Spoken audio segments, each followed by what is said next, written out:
Hey everyone, thanks for watching. This is Bob, Modeler's Workbench. The project for this episode is going to be this Walters shop building number 1. It's already shallow, but we're going to make it even shallower.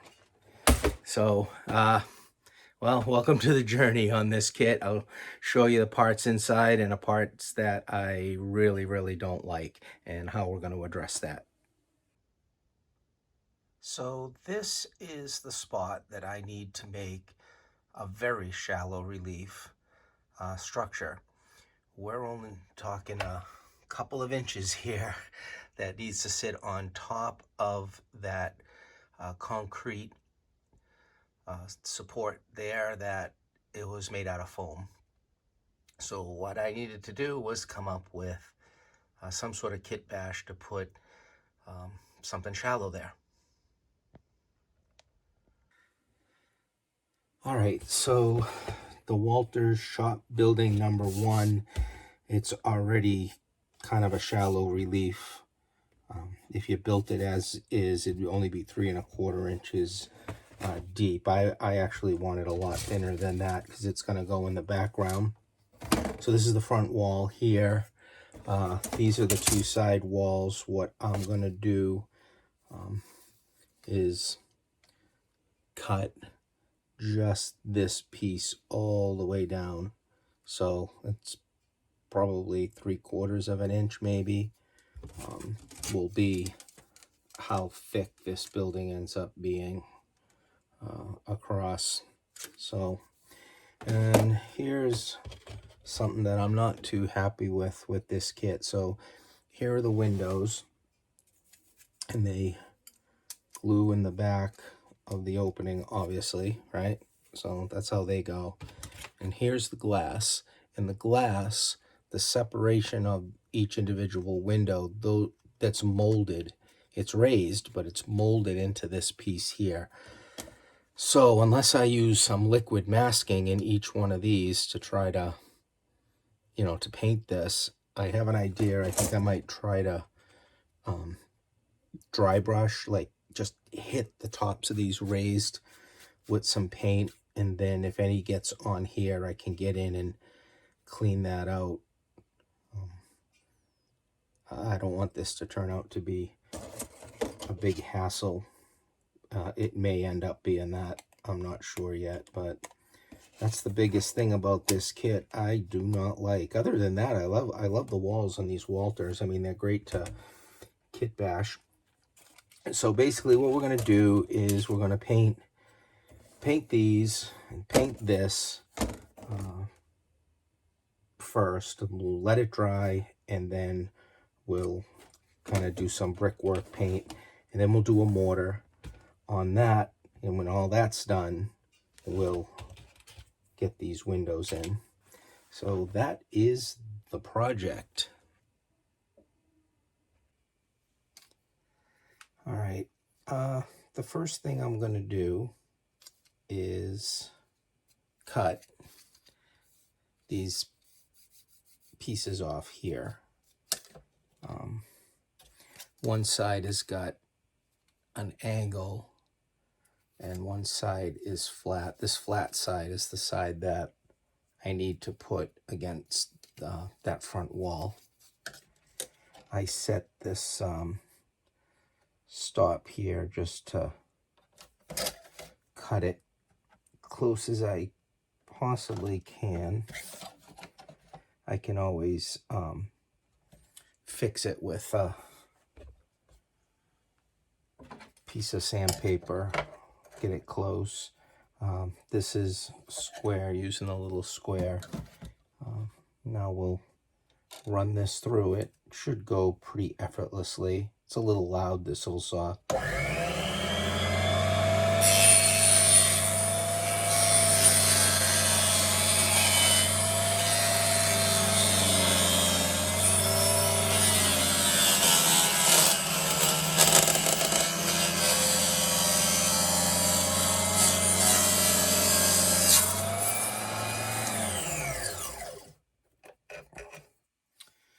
All right, so like I said, I'll just finish this with with some sandpaper and get it right to the edge that I want it to.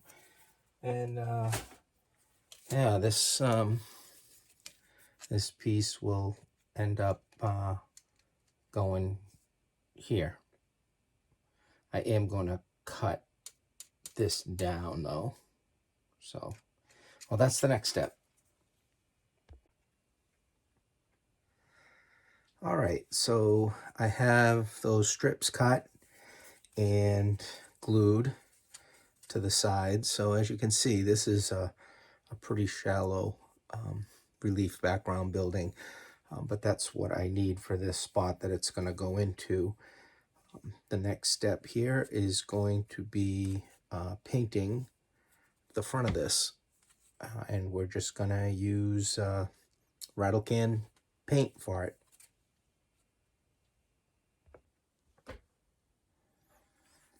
All right, so just pick some colors you like here that you want to use. It's a little different. I had some red iron oxide, some brick red, and some Spanish tile is this color paint. And then I've got a little bit of black for some bricks out there.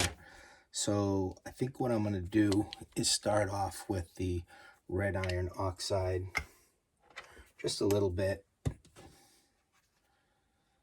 Then we will put the sponge in it. And this is, you know, a dry brush method. I'm just going to come in and just hit some bricks in patches. Just go around.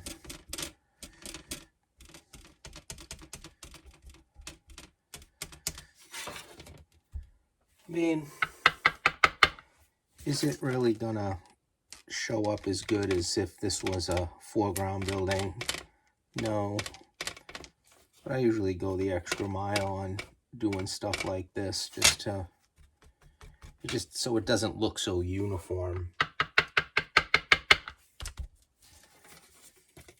This kind of thing I don't think about too much where I'm putting it. I just go random. I almost positive that it's not going to get picked up on the camera. But what this, when you kind of look a little bit, there we go, a little bit thicker there. It's craft paint, so it's on the thinner side, so you can kind of work it a little bit if you get a big splotch on it.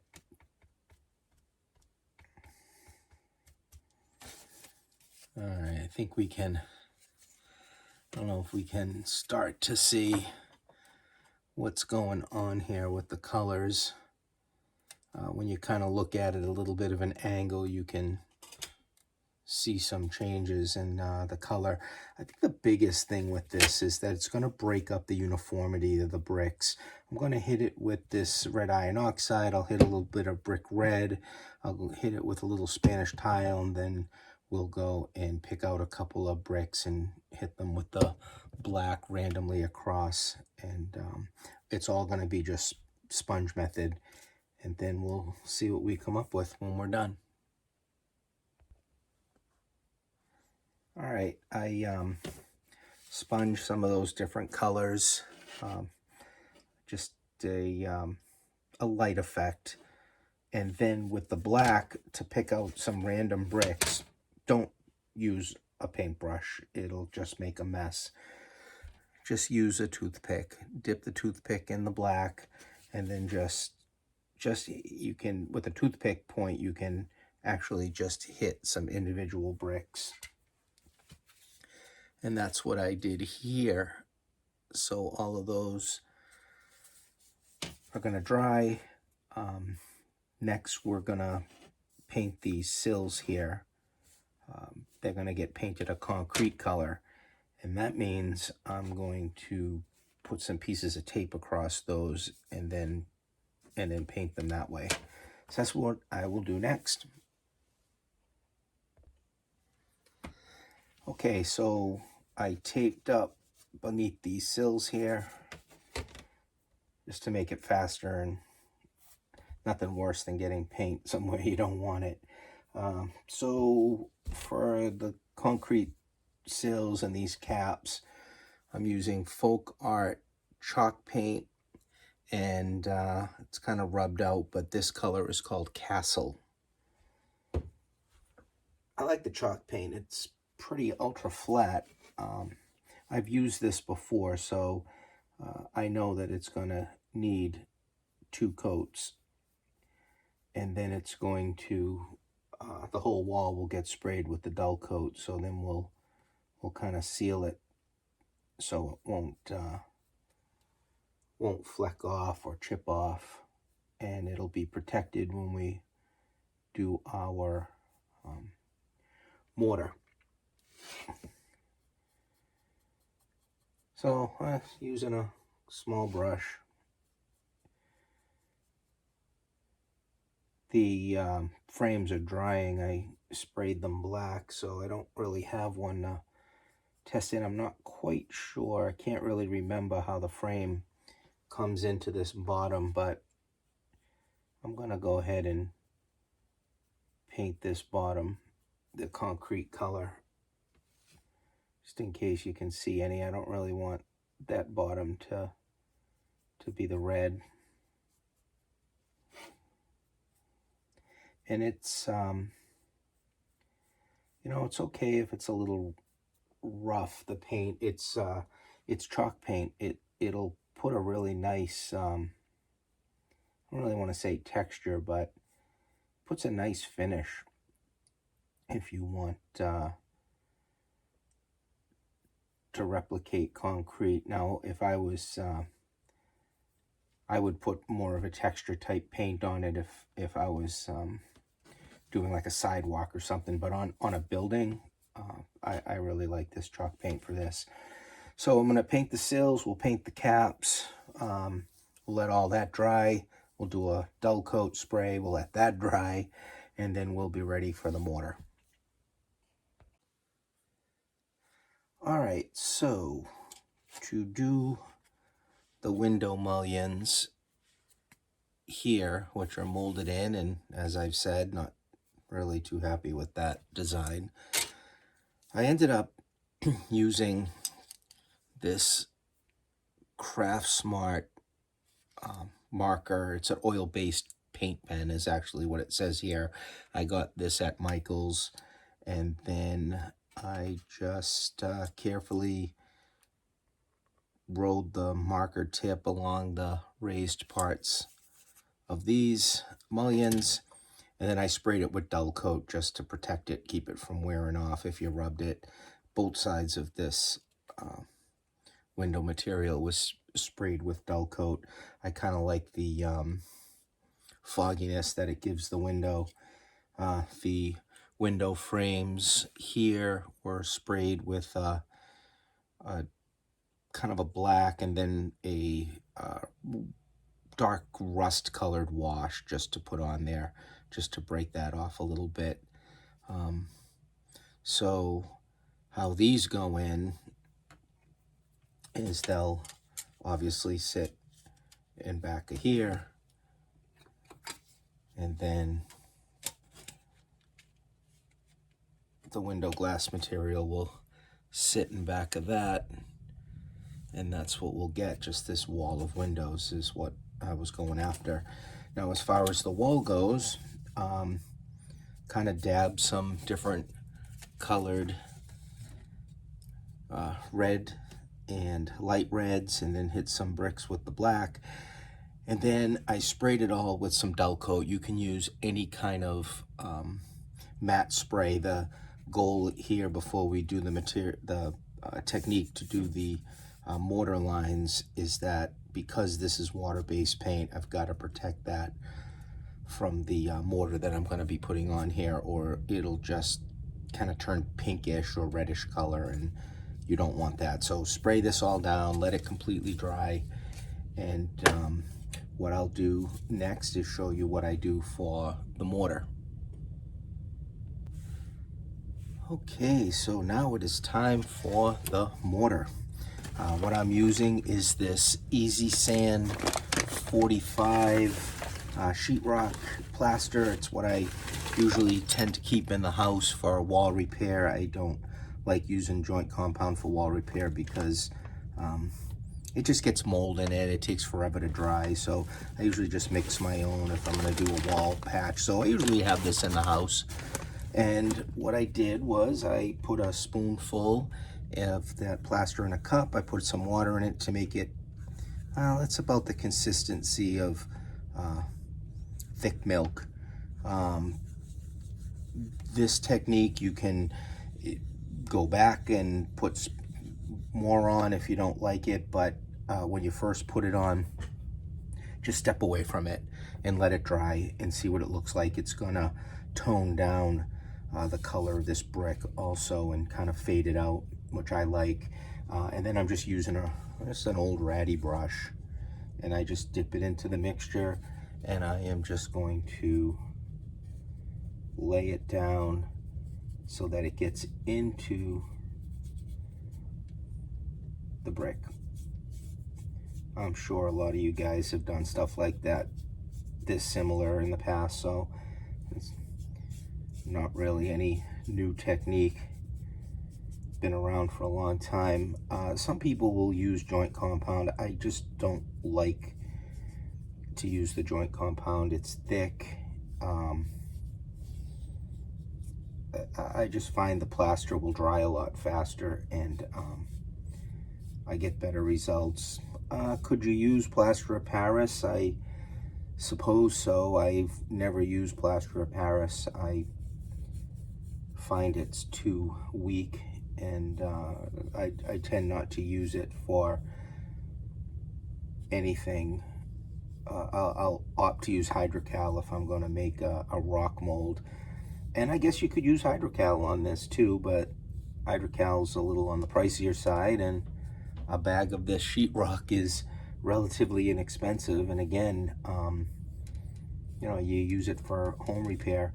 So as I'm putting this on, it's not like I'm turning everything white. I mean, some spots kind of doesn't look like I've put anything in the brick.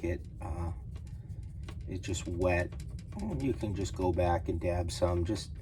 You'll see the white kind of coming out and flowing in between these into these bricks, into these molded lines. So that's what I'm doing here. And again, when this dries, you can I'll show you what we have to do to take some of it off. I for one like the white mortar to stand out on this. I just kind of like that look. So I may go back if there's a spot that I don't like and put a little more in after it dries. Some spots I'll leave very white. Kind of has that look of where the mortar has kind of overpowered the brick, and you see in those buildings where you get this real faded brick, these spots of white from the mortar. So here I am, just going to cover this whole thing with the white, and then we'll come back after it dries and I'll show you what the next step is. All right, so these have dried for about 30 minutes, and the plaster is dry, and as you can see, pretty white. Now we're going to use some clean water. You can either use a rag that's not gonna, you know, break into lint, or a really good quality paper towel which won't break into lint and leave lint marks on it. But if you do get any lint marks in it, you just brush it off. I'm using clean water, and we are going to just wipe the surface face of this here. Just take all that white off. It's going to look like you're taking all your mortar out, but what we're going to do is we're going to, and keep turning the rag here so that you're not wiping more plaster onto areas that you wiped it off. But what we're going to do is we're just going to keep wiping this down, and we'll let it dry, and then we'll take a look at it. And then we may have to wipe this a few times to get the level of white mortar that you want in your bricks. Again, I'm somebody that does like a lot of the mortar, the faded mortar. I mean, I don't like it like that, but I like it so that, you know, you can kind of really see the white. I think, what do they call that? Like when it kind of calcification on the surface of the brick, and I forgot the word for it. I know I've heard it mentioned before on other channels, but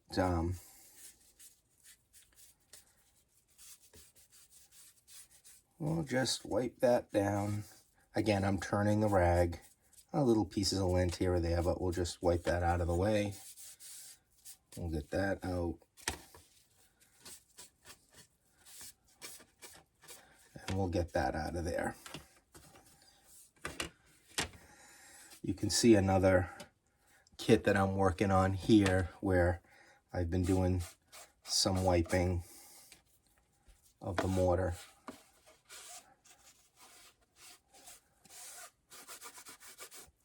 Just to get it to the desired effect.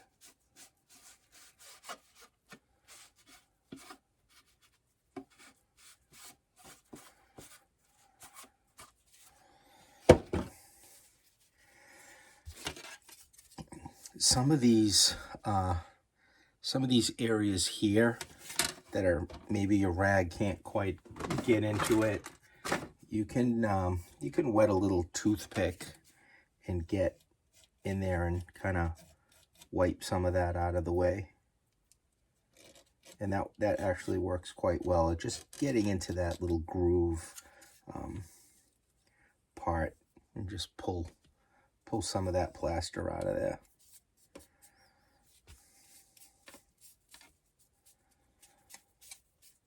All right, we will let this dry, and we'll see what we're left with. Then if we have to wipe it out again with some fresh water. The other thing that I need to do is I need to put a trim piece up here that's kind of concrete colored. I've got to put I think after the windows are in, so I don't interfere with them, I have to put a piece across here to support the roof. I'll just bring that out anyway a little bit to support the roof. I mean, it's going to be a pretty narrow roof, like an inch or so. But that's something that I got to do after that. Once this dries, we'll get the windows glued in. All right, so I did a couple of water wipes off the mortar. That's what we're kind of looking at. I'll probably do one more wipe or two to finish it off. Using some cardstock, I cut a strip here for the roof and another strip here just to finish this top edge off here. To simulate the concrete, it's painted with some chalk paint. This is called Castle Folk Art chalk paint. To hold the roof up, I ended up gluing a piece of white plastic into here just to give the extra support for the roof. I went ahead and put another piece of wood on the bottom here. What that's going to do is it's going to let me put a backing piece up against here. I'll have two surfaces to glue, and it'll come up underneath this roof here. I went ahead and I just randomly painted some of the windows, some khaki color. And then right now I'll go and cut out the back piece that'll go across the back. We'll glue it on the top. Well, probably a pipe or something coming off the top here just to finish it off. Again, just a simple background structure, just super narrow, just to fit this one spot that I have. So yeah, the next thing I'll do is I'll get the backing glued onto it, and now we're getting close to the finish line with this. All right, so this is where the structure is going to go. Again, you can see how narrow it is. We're going to put some cardstock structures behind it to fill in all that blue space. But yeah, that's gonna be its home. It needs a little scenery around it, and I'm still working on where the track goes under these buildings. I need to put a building in front of that just to kind of hide that over, so I may have to cut back that concrete wall a little bit to fit that in. Kind of the hardest design element of what I'm doing in this area. Hey, thanks so much for watching this video.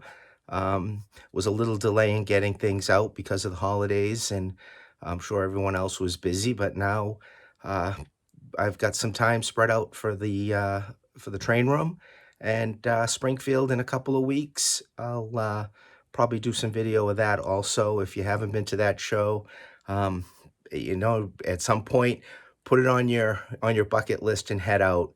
And for those that do go to that show, you know what I'm talking about. It's the best train show that I have ever gone to, year after year, and I've been going there for decades. So again, until next time, this is Bob, Modeler's Workbench. You guys take care and spend some time at the workbench.